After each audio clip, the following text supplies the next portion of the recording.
here we are today. So thank you for joining our monthly speaker event. And today we have, I think it's the first time we have a panel of speakers. So this will be very nice. So to start with, I wanted to let you know how the evening will go for those of you who are new. Tonight's topic, of course, is volunteer recruitment, retention, and recognition. We will have our panel of Janice Gebhardt, Paddy Iyer, and Deepa Chordiya talk to us about their experiences and give us some tips and tricks on really respecting and retaining our volunteers. Then we're going to be, before we start into that, we will feature our nonprofits, Our Cause and Daily Bowl. And I would like to start with a little preface on this, and I think you might have seen it on the registration page, and I think it was just so well put. A quote from Martin Luther King: "Life's most important and urgent question is, what are you doing for others?" Those that do for others most definitely include volunteers who tirelessly show up and again fulfill tasks that otherwise may remain left undone, and overwhelm nonprofits, especially smaller organizations with limited staff resources. Given their importance, a persistent and urgent question nonprofit leaders should ask themselves is, what are we doing for our volunteers? While nonprofits know that volunteers are as important as the issues they seek to address and the communities that they serve, organizations too often place insufficient emphasis on volunteer recruitment, retention, and recognition. So that will be our theme for the night. And to kick us off, I think I would like to call on, and say, if I say your name incorrectly, please tell me, Rupali with Our Cause. Would you like to have 5 minutes to talk about your nonprofit, what you do, why you do, who you are, and please be sure to unmute yourself.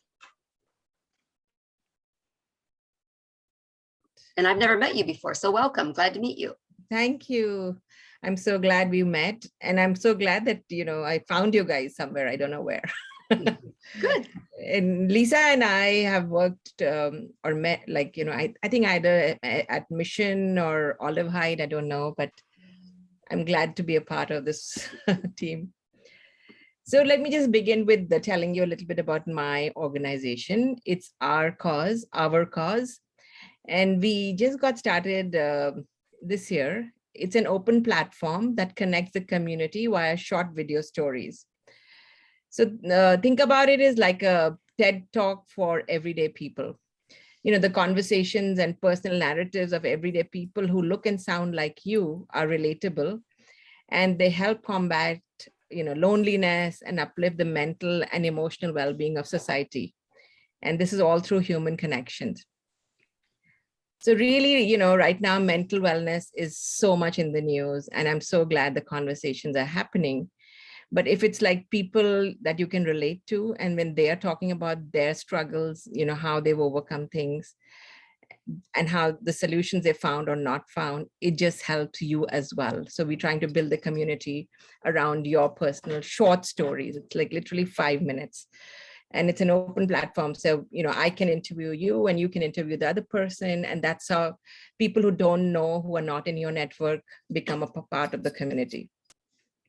So that's what we are doing. And we launched it this year. It's rcoz.us. And we have about 60 stories now. And so, I'm glad we did it because we're getting really good responses. It's a small set that we were trying out, and I'm glad we are. So we are looking for a lot of volunteers, as well as people who can be our spokesperson and record stories. So it's a really easy thing. You just record it either on Zoom or you record it on your phone. And, they're leading questions, or you can come up with the questions. So it's really making everybody an Oprah in a way, and TED Talks, but you don't have to be world famous. It's great if you are, but even if you're not, your story is not lesser than anybody else's. Everybody wants to be heard. So that's where we are right now. Where would we see these? Is there a website or a place that we would be able to see these? Yes. So if you go to rcoz.us, and there's a tab for stories, and all the stories are listed there. So a little bit about me. I've been in Fremont for about 30 years, and I've worked in tech forever. but then I wanted to do something, something different. I had studied sociology when I was 18, and this whole thing about society and community really got me excited then, but I didn't know what to do with it to make a living. But now I really want to do something that I studied then and, make it a really rich community around me, and it'll help others. So that's the whole reason to start this. Very nice. Very nice. Thank you for being here and sharing that. Sure. Good to hear. I'm sure everybody here will end up looking it up if they don't know about it already. And yeah, and I'd love for you all to be a part of it, just share a little bit about yourself, and I can do your recording, and you can do more people. So we want a lot of people on the platform to make it like really rich. mm-hmm. Very and nice. It's all free, no charge for anybody for recording or for uploading or to watch. Yeah, sure. Go ahead. Chrisanne? Oh, Chrisanne, I think you're muted. Yes, I was. Yeah, I wanted to ask you to repeat the website again because I was a little slow. Yeah, it's rcoz.us. Okay. Is that spelled out or R, the letter? Just the letter R. Okay, that's what I thought. That's what I had. Okay, thank you. Yeah, it's a play on our cause.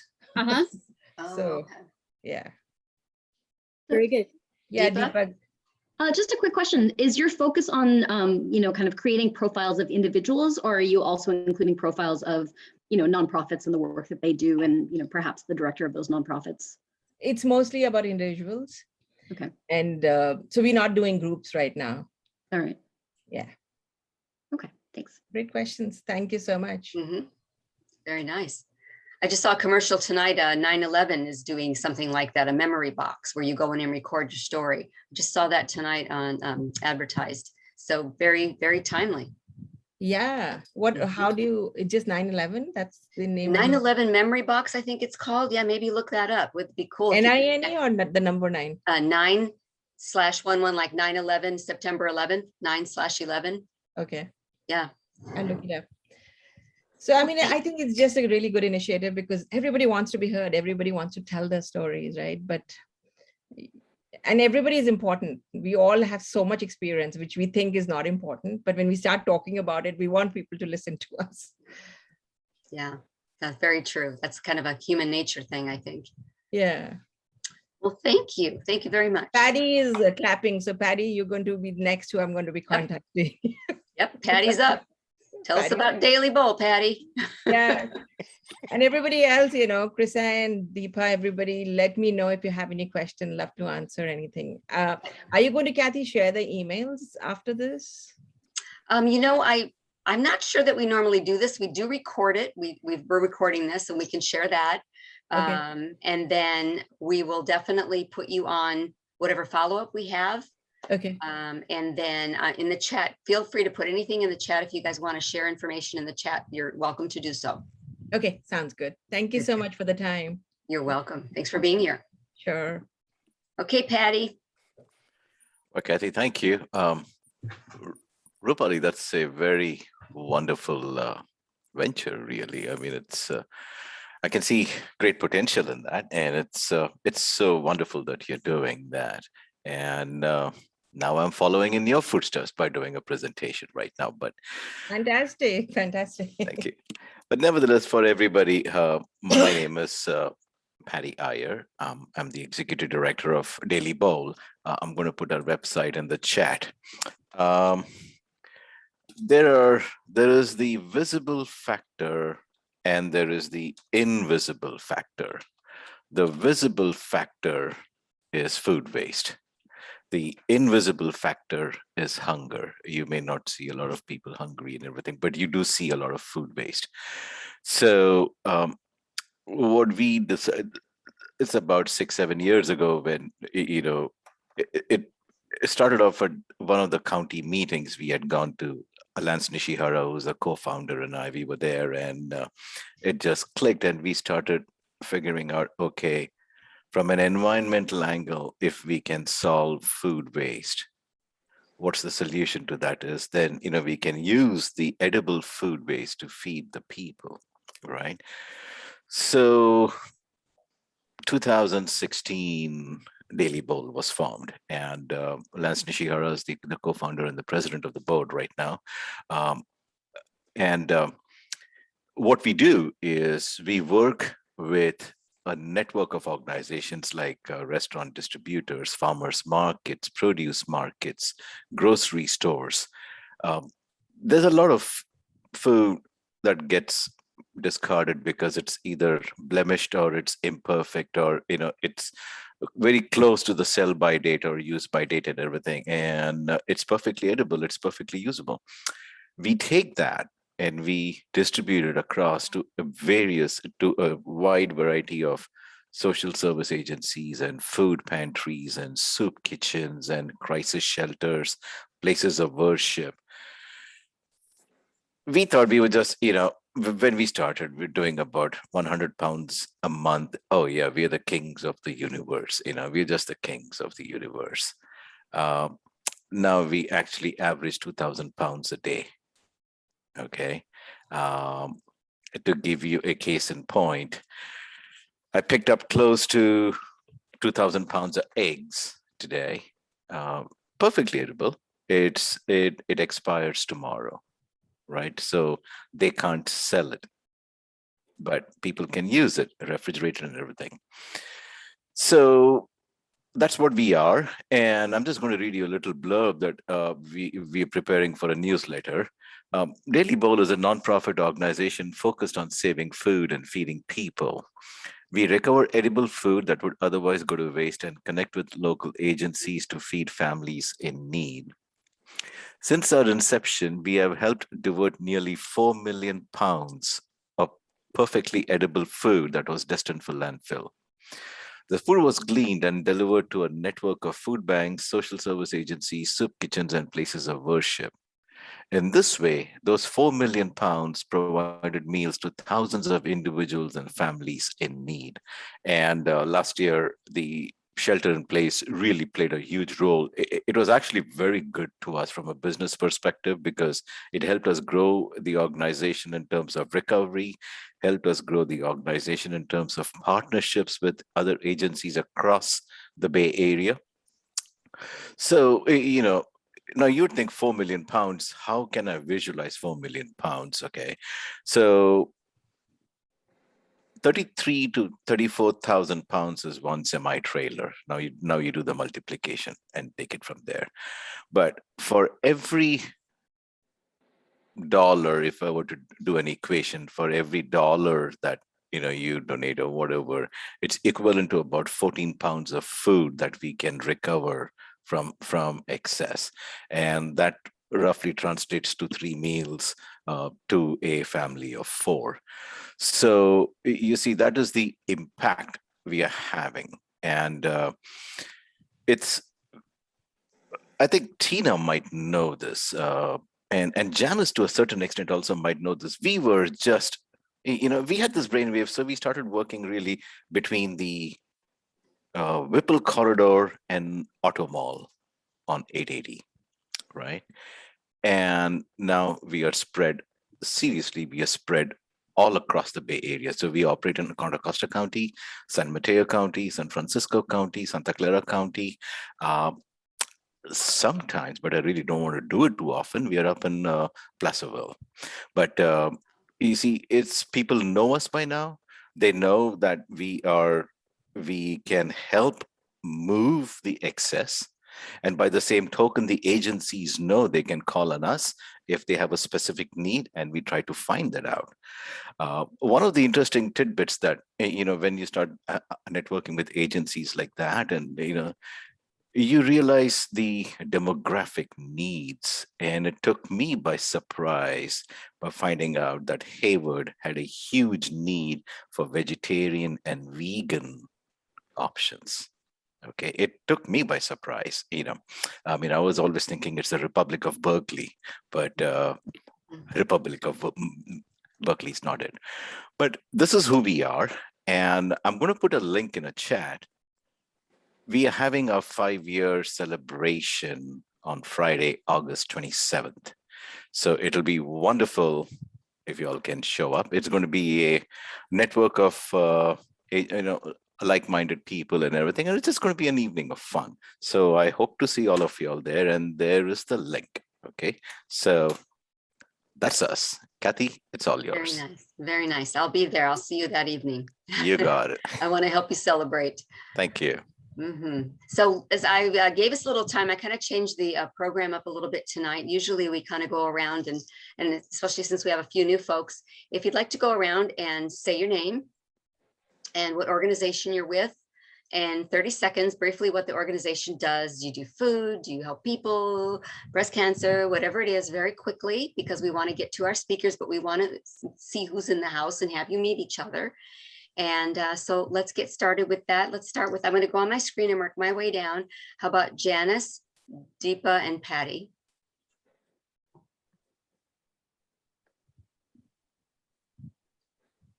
And be sure and unmute yourselves, everyone. Hi, my name's Janice Gebhardt, and I'm a volunteer at several nonprofits, including Paddy's. And since we're following Paddy right now, I have to tell a really cool story. Paddy called me to do a pickup in, I don't know, Newark several years ago from this company that has been donating a lot of stuff to us that's close to outdate. I picked up 400 jars of peanut butter. Now, when you fill your car with that and I took a picture of it just to show my kids because it was so much peanut butter, but think about how many families that feeds. It's a huge number.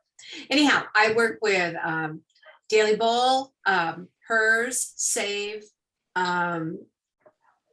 almost anybody. I try to help network with the different things that I find. If I find something that I know somebody else can use, I make sure it gets to them, like Sarah Center. It's just one of those things you can do. And that's me.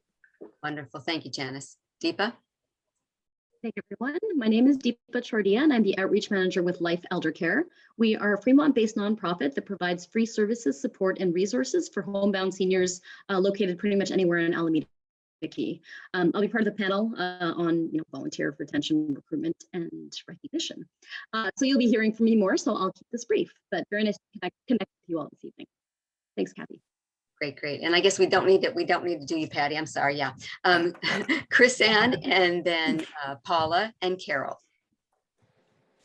Hi, I'm Chris Ann, as you can see from my name tag, Nicholson, and I'm from Sorocco's International of Fremont, which we are, and thank you, Tina, for inviting me. And we are 100 years old this year. Not our club. We're an international club started in Oakland, California, 1921. So we're celebrating 100 years. We're all across the world. And our goal is basically for women and girls. Soroptimist is a coined word that means best for women. It started, like I said, in 1921 when many states women didn't even have the right to vote. And how it got started real quickly is Stuart Morrow he was going around and people were paying to start groups. And he thought Violet Richardson was the president of a secretarial school, but because of her initials, he thought it was a men's group. And she said, well, when you want to start, and he did like Rotary, those types of things, and started nonprofits, service clubs. And she says, well, we want to start one if you want to do it for women. Anyway, they had to pay, and they did that 100 years ago. So the other thing, our Fremont Club is 20 years old this year. And we do things now. Our main project is what we call Pretty Bags. It's full-size bags, nice canvas bags with full-size toiletries and health products for women exiting violent living situations that come out with nothing but maybe the shirt on their back.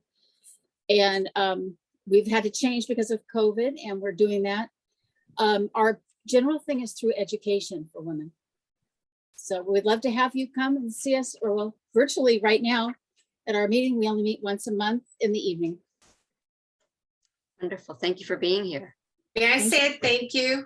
Because Save, we use those bags, and I'm so grateful to have them. Thank you very much. Thank you, Janice. We're going to have you come and speak to us. Connections already. There, I know. Okay, Paula, would you like to go next? And then Carol? Sure.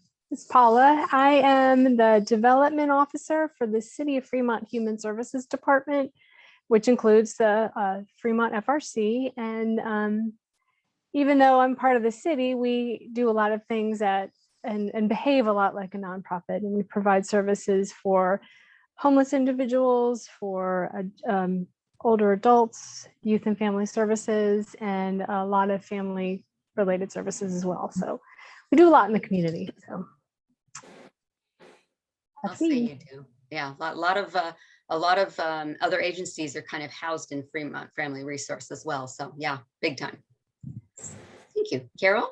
And then the Durigis. Yes, Carol Zilli. I direct Music for Minors too, which is the nonprofit keeping music in the schools on the elementary, preschool and elementary level. And Rupali, I'd love to talk with you at some point because we have a lot of stories to tell about the impact music has had on children. And so this is always so wonderful to join you all here tonight. And we recruit, the way we do it is we recruit and train and support volunteers from the community so that they can become music docents and go into the schools 1/2 hour a week, keeping music in classrooms. And we did pivot and did so virtually last year. And since schools hopefully are opening in person, but still, I think we're going to not be allowed in yet for safety purposes. So we'll probably still be virtual, which does affect our harmony lessons. But anyway, it's still such an important thing to keep music in the lives of children for their not only physical, but emotional and, academic development. So thank you. Thank you, Carol. Mhm. Hello, the Durigis. Yes, Nancy and Gary Durigi, we are with Old Mission San Jose, which is a nonprofit.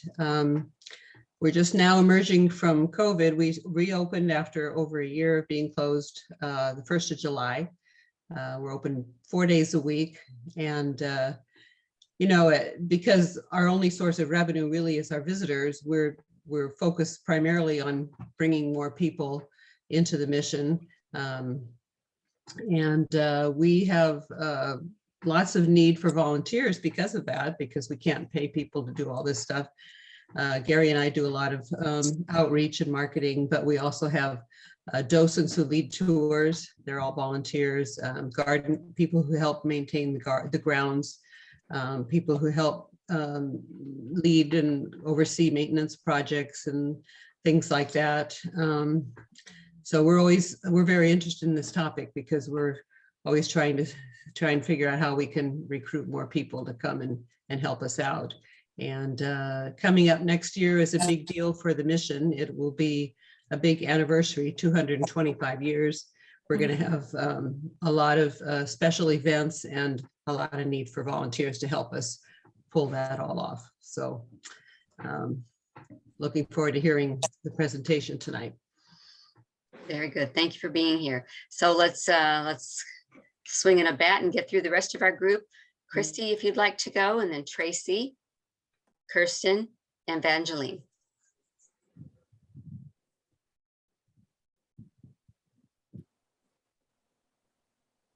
Christy, you're on mute.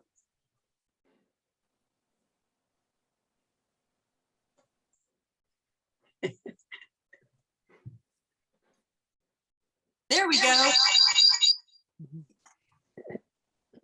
Am I okay now? There we go. Hi, sorry to take so long. Christy Caracappa, Washington Hospital Health Insurance Information Service. And that's about it. We'll maybe hear more from you later. Thank you. Yes. Thank you. Hi, everybody. Good evening. My name is Tracy Sarge. I am with Room Redux. We do room transformations for children that have faced physical or sexual abuse to help facilitate healing. So if a child goes through counseling and comes back to their room, a lot of the time the abuse has occurred in their room. So we do a room transformation to help give them a new, fresh space. Or we do rooms for children that may be leaving a home, moving into a new home that doesn't, that can't quite, isn't set up for them. So that's what we do. Thanks for having me. Thank you. I am Kirsten Litz, and I am a board member for HERS Breast Cancer Foundation, a client as well. And if you don't know what we do, we provide post-surgical garments to individuals undergoing breast cancer treatment, regardless of ability to pay.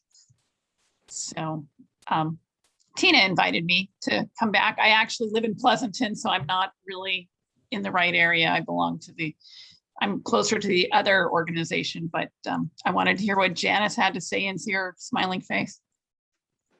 Awesome. Thank you. Hi, Evangeline. Hi, good evening, everyone. So my name is Evangeline, and I am from Washington Hospital Volunteer Services, and I represent the hospital. And we have also a guild, or we call the Service League of Volunteers. It's been around for 66 years. So I'm the liaison, if you will, between the Washington Hospital and the Service League. And we're proud to be open, and I'm looking for volunteers. And this topic just came across my desk, and I'm real excited to hear what everybody has to say. Very nice. Thank you for being here. We had one last little log on. If you would like to say something, Karen, you would be welcome. Karen Koshi, if you'd like to say hello. Hello, I apologize for being late. I was in another meeting and it just ended, so I wanted to make sure I caught part of this meeting. So thank you. Thank you for joining us, Karen. And Karen, I know you're with Rotary. Is there another organization you're representing tonight as well? Fremont Morning Rotary is the organization I'm representing. Okay, great. Thank you. Welcome. So now that we've gotten through our introductions and we see who's in the house tonight, and we've learned a little bit about each other, I wanted to let you know that stay tuned, because at the end we will do a drawing for a little prize. Sometimes it's a bottle of wine, sometimes it's a little spa basket, sometimes it's homemade cookies, and tonight it's going to be a gift card. So if you stay around to the end, we'll do a drawing and see who's the lucky door prize winner. And it's Tina who is providing that tonight. We kind of take turns who's providing the fun little door prize. And with that, I would like to move into our guest speakers, which we've all been patiently waiting to hear from. We have Paddy Iyer of Daily Bowl. We have Janice Gebhardt, who is representing, I don't know, probably a bunch of different places tonight.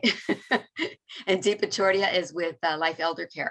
And I think we would like to hear 3 minutes from each of you, a little bit about your role in this capacity and your role with volunteers. So 3 minutes from each of you, and then we have a few questions for you. So Paddy, would you like to go first? Sure. I don't see why not. So I'm tagged.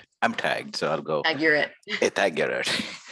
Anyway, when we started this organization, and I'll be quite honest with you. When we started this organization, we didn't have a concept of the volunteers or whatever.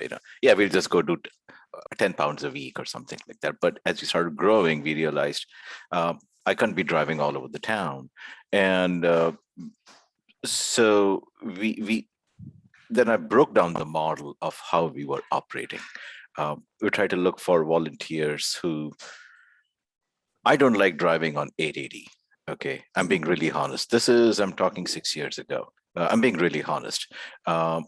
If I don't like driving down on 880, I wouldn't expect Kathy or Janice or somebody who's going to volunteer for me to drive, right?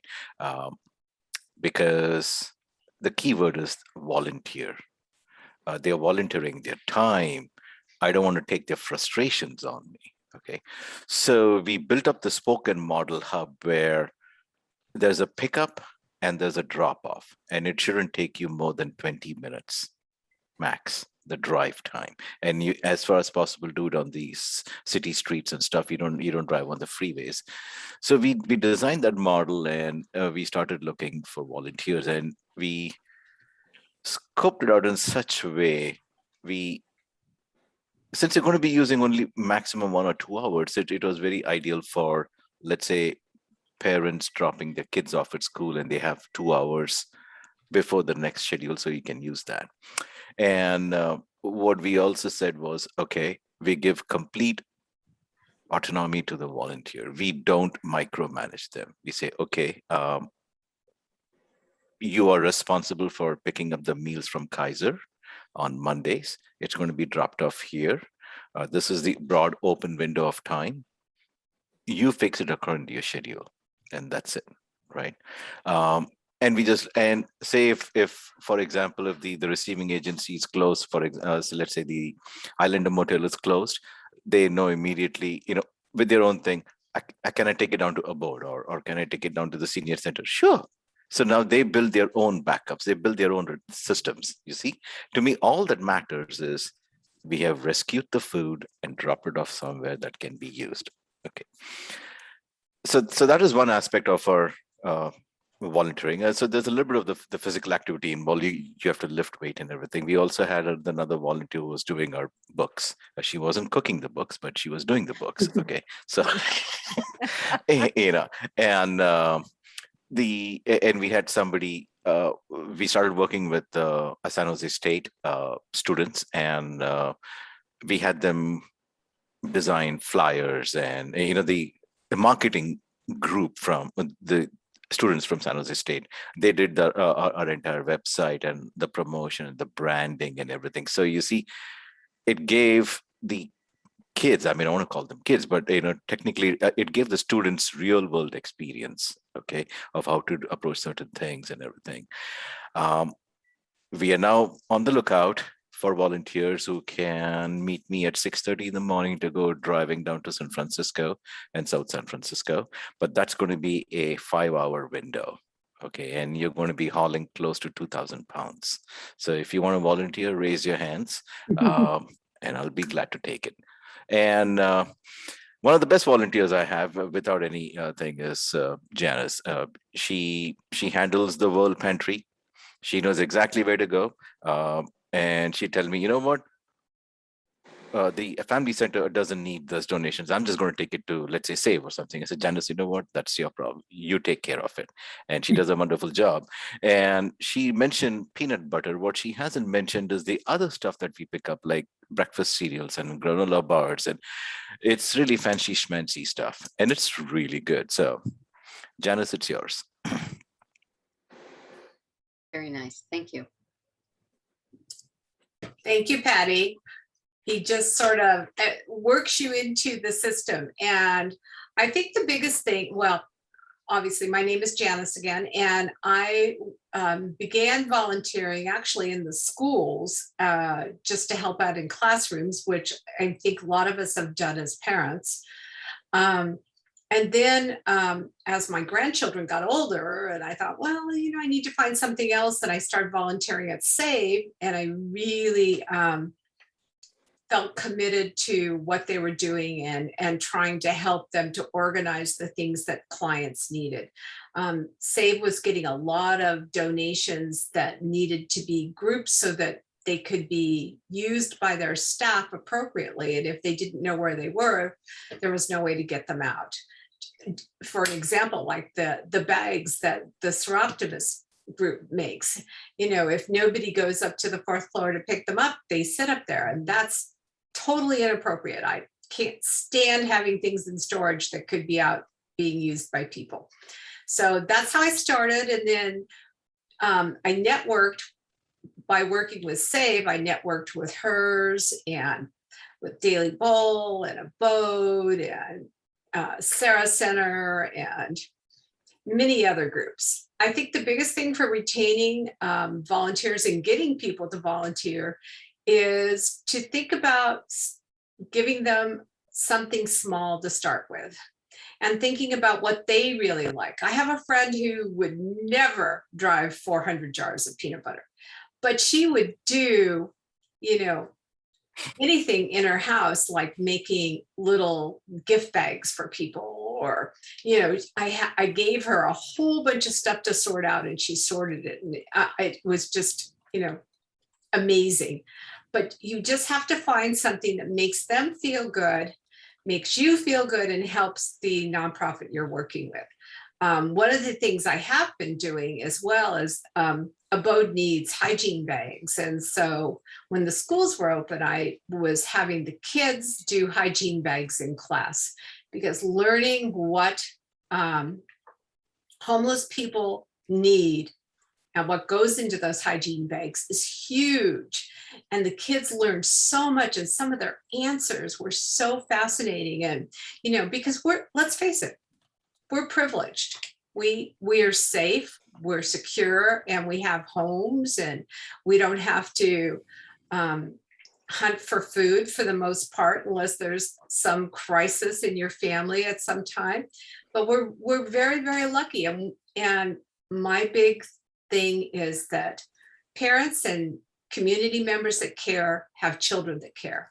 And the more you do something in your community, no matter how big or how small, those children and those people around you see it and will reach out. And that's my story. Very nice. You lead by example. And I think what else I heard you say is with your volunteers, you go with their comfort zone, their preferences, and perhaps their strengths. Absolutely. That's how you retain them. You know, I mean, if they don't want to talk on the phone, you don't give them a list of 100 people to call.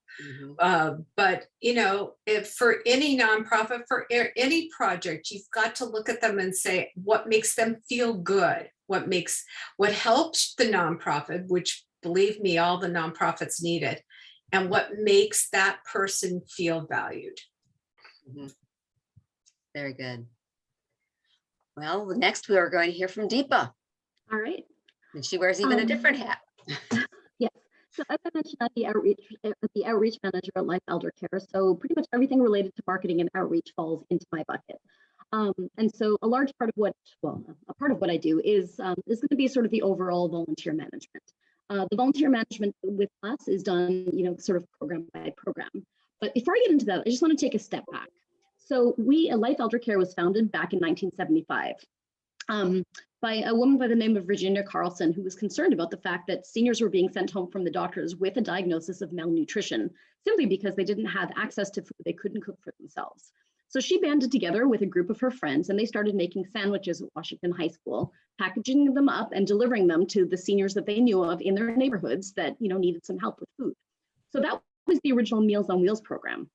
That first year that they ran it, they delivered, I believe, a total of about 370 sandwiches, you know, to maybe a dozen clients, and that was run by a handful of volunteers. Well, today, if we fast forward to today, we're delivering over 400 Meals on Wheels every day in the Tri-City area, so to seniors in Fremont, Union City, and Newark. And we work with a cadre of like upwards of 400 volunteers. And they support, you know, not only the Meals on Wheels program, but we have an assisted transportation program that helps seniors anywhere in Alameda County get to doctor's office, therapy appointments, out to do their grocery shopping now that things are opening up again, or complete other essential errands. In addition to that, we have a friendly visitors program where volunteers can be matched up with isolated seniors, and they provide them with a regular dose of socialization. You know, once a week they meet up, they spend time together. Of course, it was happening over the phone during COVID. Each of these opportunities are structured in different ways. So when a volunteer comes to us, what we typically do is we offer them information about all of the various ways to get involved. Because again, you know, as Paddy and Janice have mentioned, a lot of what makes volunteers feel valued is having that sense of choice, is seeing, okay, well, what are the various ways to get involved with an organization? What is the role that I see myself doing, right? As much as we are offering, we need to listen to what the volunteers are saying, to what they want, to what will make them feel valued and to feel like a part of that team. So I think, you know, communication is a really key part of this. You know, for us as an organization, because it takes, you know, we're a small organization, but we offer a wide variety of services to, you know, to the seniors that we serve, you know, over 2,000 of them. And so for us, we couldn't do the work that we do without all of these volunteers that are there to help us and support us and really adapt what they're able to do, especially when things change suddenly like it did during COVID. So we had, as you can imagine, a lot of turnaround. A lot of our long-term Meals on Wheels volunteers, for instance, were seniors themselves. Well, when the shelter in place went into effect, we lost some, you know, really dependable long-term volunteers that didn't feel safe going out and delivering meals. Some continued to. And again, it boils down to choice. We offered them the choice. So there was a couple in their 80s that, again, had been delivering for the last 15, 20 years. And they both said, you know what, we're going to take appropriate precautions. We want to be out in the community. We still want to be doing our route. We're going to continue. But, you know, during times like that, when there's a lot of turnover, that's when we really had to step up and focus on getting the word out in the community. Now we talk about sort of recruitment, the various ways to do that. And, you know, Paddy mentioned word of mouth, and word of mouth is one of the most powerful, right? If you have happy volunteers, if you have volunteers that feel heard, that feel valued, that enjoy the work that they do with your organization, you can bet they are talking about your organization to their friends, you know, letting other people know how they can get involved as well.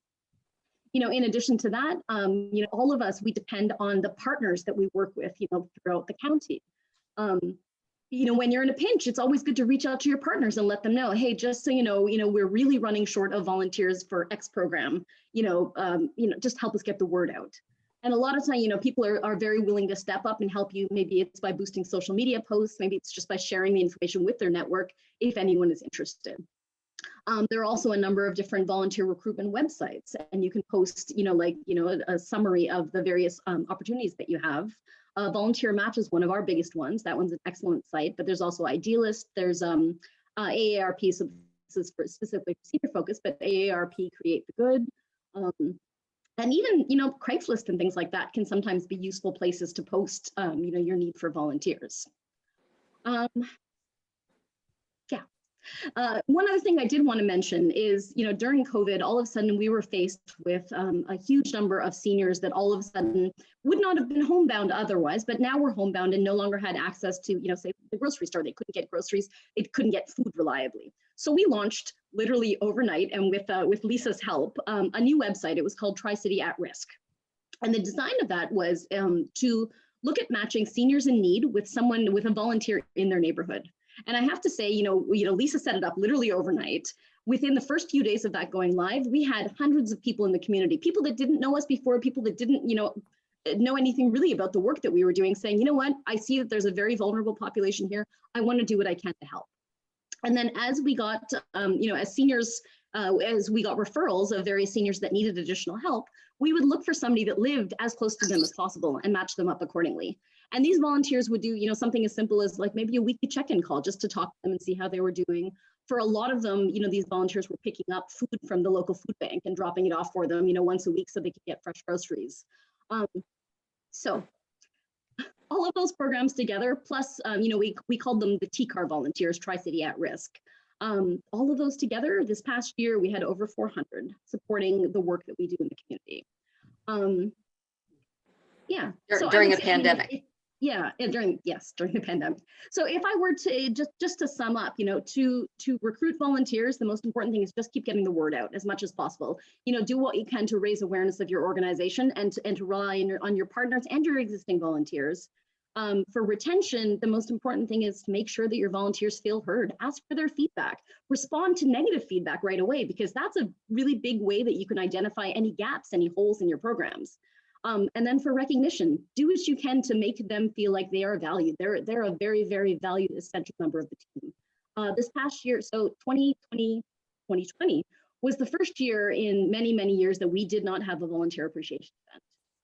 Every year we usually have a big luncheon just to say thank you. We plan fun events for them.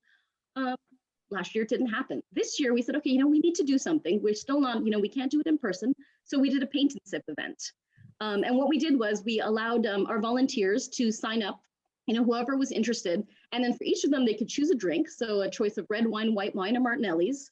And we provided them with a paint kit. So we provided them with a canvas, paint palette, paint brushes. And then paintingparties.com was the organization that actually walked them through the creation of a painting it was called the Tree of Life. I actually have my painting here. This is the one that I created during that paint and sip party. A wonderful party. We got excellent feedback. It was something fun that we could do for them even though we couldn't see them in person. And so, yeah. So the small things that you can do to make people feel valued, that's really, really key, I think. So I'll wrap up I know Kathy's got some questions for us. So thank you very much. Thank you. Before I jump, we have a couple of questions that we talked about, the co-founders and I, but if there are questions from anybody who's here now, I would like to give you the floor. If you have something that's burning that you'd like to ask one of our panel, feel free to do so. Nope. Okay, so something we thought of was we're hoping to hear a highlight of being a volunteer or coordinating volunteers. Do any of you have a highlight about your volunteering or your coordinating? I mean, for me, whatever opportunities I get to actually go out in the field and talk to volunteers, I am always blown away by just the backgrounds of people that work with us. You know, they represent such diversity, such a range of like, you know, different backgrounds, different skill sets. But what unites them all is just this passion that they have for the work that they do. You know, they're choosing us. And we feel so grateful for that. So anytime I get a chance to talk to them face to face, to go and interview some volunteers and really, you know, get a chance to see what they're doing, that's always really, really valuable for me. Nice. Oh. Thank you. Go ahead. If I were to add something, especially with the shelter in place and everything, I haven't seen a couple of our volunteers for nearly a year and a half now. Mm. That's probably one thing, is we are a completely mobile organization, and you know, you have your zone, this is yours and everything. They have a problem, they text me. We haven't seen. But one of the other things what I also did was, you know, I started off operations and it's like I have my own way of operations, right? But then when they started volunteering and everything, they found the kinks in the process and everything. And a couple of them, I had them as, you know, to expand on what Deepa was saying, I had them write out an operations manual. You know, it's okay. Assume you're going to be training somebody else or something like that. How would you do it? Finesse the operation. And they did that. And that's what we do. And they must have felt so valued. Yep. They had input. Yep. Yeah. I'm seeing that, Tina, you're welcome to talk if you'd like, Tina. I know you're in a place where sometimes you're busy and sometimes you're not, but if you haven't seen, Tina's putting some things in the chat here that hers uses the volunteer match as well. And she really liked the idea for the virtual appreciation that Deepa had mentioned as well. Yeah, I was going to say that's hi everybody. Really creative. I'm outdoors here. I keep having to move. Yeah, so first of all, thanks to everyone for coming today. And this is such an important topic, because you know, volunteers really are, they're as important as staff and then the communities we serve to you know, the success of an organization. So yeah, I think that it's just really important to stay in touch with volunteers. And just really quickly, I do a lot of texting. I pick up the phone.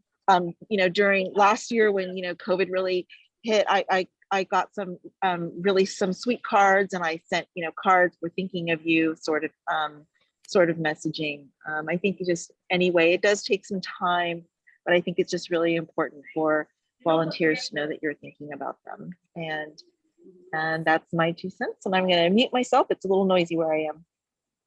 Thank you, Tina. Thank you very much. We talked a little bit about how do you recruit or stay on as a volunteer. So Deepa's touched on that a little bit. Was there anything else that the other two would like to say about recruiting? I think Tracy, did you have your hand up as well? I did actually. My question was it was about that. So we started our organization. We literally started right at the beginning of COVID. So we had a huge influx of volunteers, and then COVID hit. And because we do a lot of stuff in person, we weren't able to do much. How do you go back and kind of reignite your volunteers? We're kind of at we're doing like a reintroduction, and we're sending out a newsletter, and we're going to do some things, but how have you guys had to do that, where you've had to go and kind of reignite volunteers that have become kind of stagnant, that aren't really participating? Or do you just move on and work on recruiting new volunteers? For us, it's both ways. It's both ways. You know, at the peak, we had about 15. Now and then during shelter in place, we whittled it down to 4. It's because they were comfortable coming out. Okay. And then now that things are slowly opening up and whatever, I did reach out to some of them, and they said, you know, we're still not comfortable coming out. And you know what? I completely understand. And so now I look for other new people to help me out and stuff like that. So it's both ways, and you have to let them dictate the course for you. Yep. Knocking on doors and seeing what opens, right? Yeah. So recruiting and staying on as a volunteer, is there anything, the tricks about staying on? We've talked a little bit about recruitment, but what about the staying on, other than appreciating them and letting them know they feel? Is there any other tips or tricks you'd like to share with us? So one thing, can I speak? Sure. So, we just started this year and everything is on volunteer basis. And since we are virtual, we've found really, really good young volunteers. Most of them are going to college and they're building their resume. So people, so what I found is, just giving them, a thing on their LinkedIn really helps also. Telling them that you can put it on your LinkedIn as, the title that helps them for the job. So like if they're, getting into communication, I can get them to do like a video editor or something like that. So that helps them, or, give them experience to write a blog on a website, so giving them all these opportunities that they can put on their resume as well as show it to the potential employer helps a lot in my case. Very nice. The other thing I wanted to, look, we are an extremely different organization from your classic perception of a nonprofit. We do not interact with an individual in need. Okay, so we only interact with organizations. So now what happens is, and I'd like to use Janice's expertise as one example. When she goes around, so here she is, she's using the rescued food as a method for connecting other organizations. You see, so some organizations may not know SAVE existed. And she says, oh, you know what, if you have this problem, call SAVE. You have a client who's undocumented looking for immigration assistance. I know some other agency. So, she's using food as a basket to connect the different agencies. And oftentimes, when she's going around, she'll find they need volunteers or they need something. And that's how the spiral connection works. I've noticed that. I remember meeting with you, Janice, a couple of years ago, and you were talking to me about these different organizations that when you get extras, you'll contact, because this one can use that and that one can use that. And I had an experience similar to that with Kathy Laidlaw, and there was a grant to apply for, and she was coming up with a big event and didn't have time to apply for this, and she didn't think it really totally fit or was geared towards her Give Teens 20 organization. And she said, Kathy, I know about this thing. I think it would fit Fremont Education Foundation perfectly. And she handed that information off to me. That was, that's just golden. When you help each other like that, right. I will never, ever forget that. Yeah, that's really to the point. Tracy, one suggestion I might make for you is that some of your volunteers that may not want to go back into houses or rooms yet, how about if they made up a basket for the child with something to make them feel comfortable with a new setting or with a change? And you can definitely connect with some of us to get items. And I think that would really be rewarding. I know it would be rewarding to me, and it would also be a good project for teenagers. And I love that idea. I do. Thank you so much, Janice. Yeah, that's one of the things that we're trying to do right now as I've been working, because we're all volunteer based as well. And so I've been working with my volunteer coordinator. I have a new one. And so we've kind of been going back and looking at what people were, and then we're trying to kind of redirect our newsletter and what we're sending them. We're trying to focus it more on their interests and how then we can take what they want to do and apply it to what we're doing. Right. And that's our hope, exactly what you said, like to try and get people kind of, involved in a different way. But I love the idea of the basket. So I definitely will connect and see what we can do. Excellent. Thank you. Very nice. I'm looking at the time here, and we're kind of running down. Feel free to, give me a holler if you have something you want to ask or something you'd like to suggest. And at this point in time, also, I would like to give Christy Caracappa, if she has a moment, if she'd like to give us any updates from Washington Hospital, what's going on there. She's kind of like our standard monthly guest who might share updates. Yes. Okay. Thank you, Kathy. Thank you for the opportunity.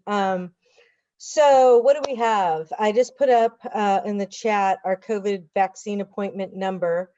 I kind of did a copy and paste. I don't know if all this came in here. I might have to do it again with some links. So we have our COVID vaccination line. I think Fremont's over 90% vaccinated, so it's a little slow. I heard today a lot of our vaccines are coming from the kids that are, 16, 17.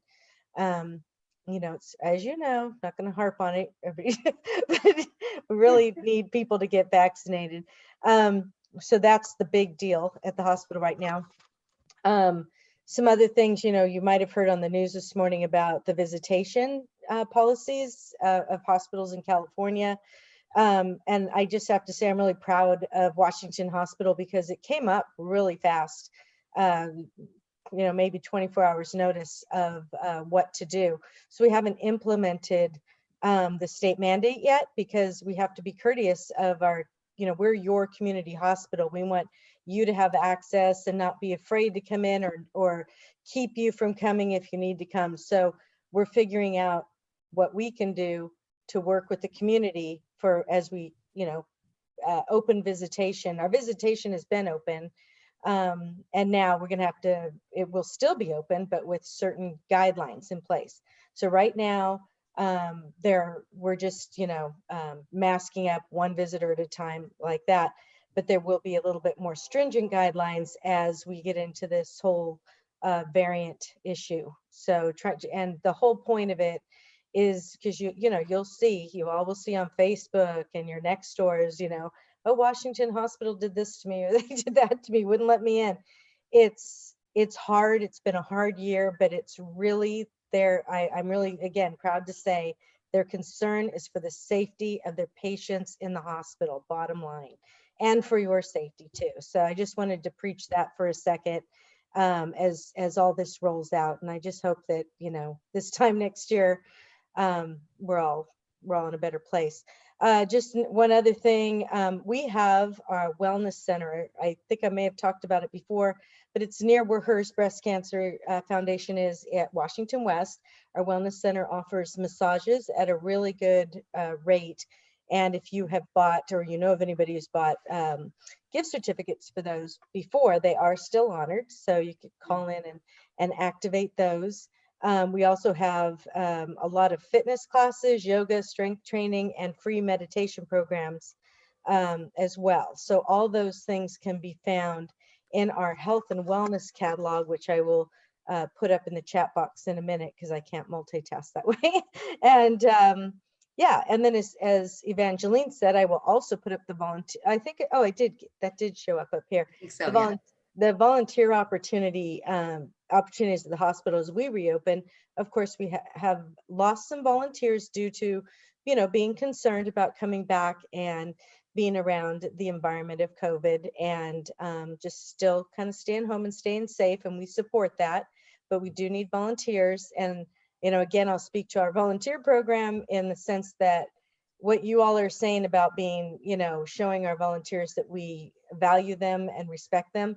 We do have that there. Our volunteers are just so appreciated. And it's actually very exciting right now to see the maroon shirts, the young maroon shirts walking around, as well as their, veteran maroon shirts back, because they're just a great group of people. So if anybody has any questions, let me know. And thank you for the opportunity again, Kathy. You bet. You bet. Thanks for being here. You really connect us to the community at a different level. So that's very much appreciated. As a matter of fact, we're